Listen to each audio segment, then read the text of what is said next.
بلکتے بچے ماؤں کی گود میں رہ گئے اور ان کے باپ رخصت ہو گئے، مائیں تڑپتی رہ گئی، ہاتھوں سے بیٹے نکل گئے، بہنیں سسکتی رہ گئی، بھائی ہاتھوں سے نکل گئے، بچے بلکتے رہ گئے، باپ ہاتھوں سے نکل گیا اور ان کی لاشیں تک نہیں ملی۔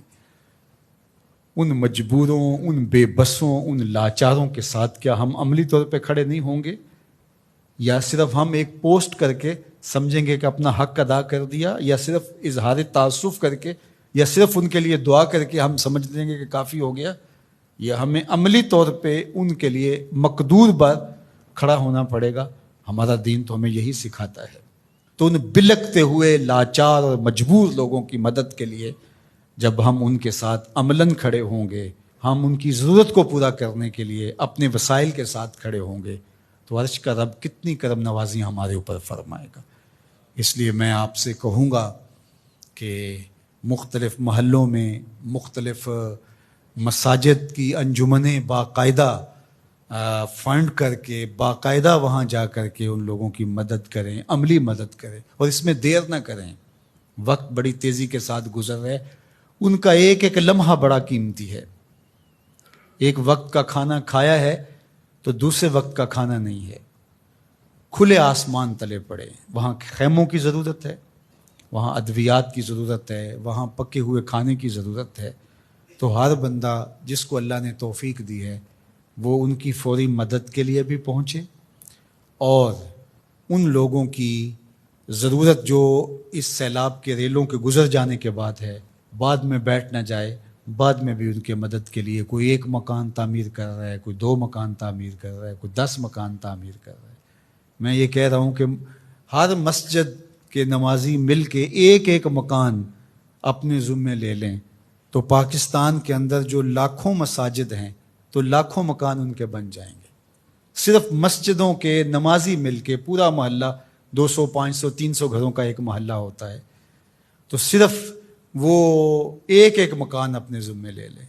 یہ جتنے سکول ہیں، سرکاری ہیں، پرائیویٹ سکول ہیں، یہ ایک سکول 1 2 3 3 مکان اپنے ذمے لے لیں۔ ہر فیکٹری اپنے ذمے ایک ایک مکان لے لے۔ یہ جتنے پیٹرول پمپ بنے ہوئے ہیں، یہ ایک ایک 2 2 4 4 جو ہے وہ مکان اپنے ذمے لے لیں۔ پیرانے الزام 2 2 4 4 10 10 مکان اپنے ذمے لے لیں۔ ہر آستانہ اپنے ذمے مکانات لے لیں۔ تنظیمات الگ جو کام کر رہی ہیں، اللہ ان کو مزید توفیقات سے نوازے، جن کو توفیق نہیں وہ بھی اس کام میں آگے آئیں۔ تو یہ کوئی اتنا بڑا کام نہیں، ہم کھڑے کر سکتے ہیں اپنے بھائیوں کو۔ انصار مدینہ کی مثال ہمارے سامنے موجود ہے۔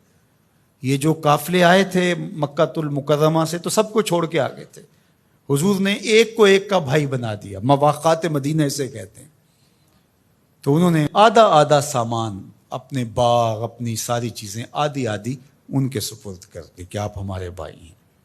کائنات میں مدد، نصرت، اعانت اور یوں بھائی چارے کی کوئی اور دوسری مثال اس طرح کی نہیں ہے، اور یہ دین قیامت تک ہے۔ تو وہ سنت مسلسل ہونی چاہیے کہ ایک ایک فیملی اپنے ذمے لے لیں۔ اللہ نے آپ کو عافیت میں رکھا ہے، اللہ کے حضور اس نعمت کا شکرانہ ادا کرنا ہوگا، عملاً بھی، قولاً بھی، رویتاً بھی، اور اپنے وسائل اور اپنے مال کے ذریعے بھی۔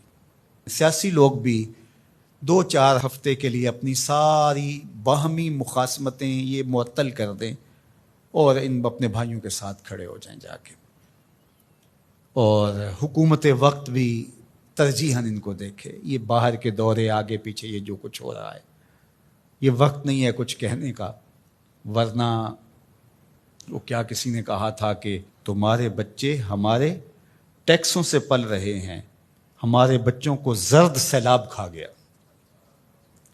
ہمارے بچے پانی میں بہہ گئے، ہمارے مکان منہدم ہو گئے، اور تمہاری زندگیاں بہت اچھی گزر رہی ہیں، تھوڑی دیر نیچے آؤ، اترو اور ان کی اشک شوئی کرو۔ جو بیرونی ممالک سے امداد آئے گی، جو یہاں سے، اس کو منصفانہ طریقے کے ساتھ ان تک پہنچاؤ۔ ایسا نہ ہو کہ گندم کی بوریاں سڑ جائیں اور لوگ بھوک سے مر جائیں۔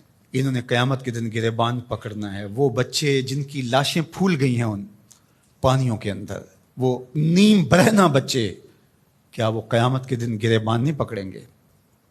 کیا جواب دے سکیں گے ہم اللہ اس کے رسول کے سامنے؟ ادارۃ المصطفیٰ اپنی بساط کے مطابق اپنے ان بھائیوں کے ساتھ کھڑا ہے. آپ ہمارے ساتھ کھڑے ہو جائیں, مل کے ہم کام کرتے ہیں. جس تنظیم کے ساتھ بھی آپ کا اطمینان قلب ہے, اعتماد ہے, اس کے ساتھ کھڑے ہو جائیں. یہ بڑی تیزی کے ساتھ کام کرنے کا وقت ہے, زیادہ سوچنے کا وقت نہیں ہے. فوراً کسی کے ساتھ جڑ جائیں, خود چلے جائیں, دوڑ پڑیں وہاں. آپ ان کے ساتھ کھڑے ہوں گے, وہ اپنے ساتھ آپ کو موجود پا کر ہی جو ہے ان کو تسلی ہوگی, تشفی ہوگی کہ یہ ہمارے درد میں ہمارے کوئی آنسو تو پوچھنے والا ہے.